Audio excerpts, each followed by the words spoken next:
Ahojte, nejaké informácie zase zo Španielska. Dneska je 23. júna, to znamená, že zajtra je oslava Jána.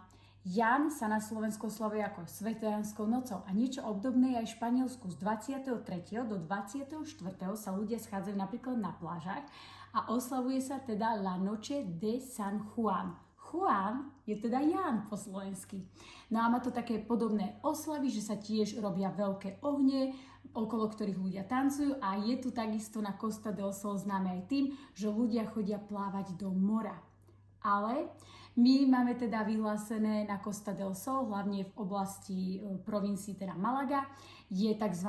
Bandera roja, čo znamená červená vlajka, že sa nesmie v noci kúpať, pretože poveternostné podmienky tomu moc neprispievajú, majú byť nejaké silnejšie prúdy a trošku vetra, takže ľudia keď budú piť, tak by to bolo dosť nebezpečné. Takže pre vlastnú bezpečnosť je zakázané nočné kúpanie, ale teda z dneska do zajtra budú veľké oslavy vo veľkom štýle zvané La Noche de San Juan.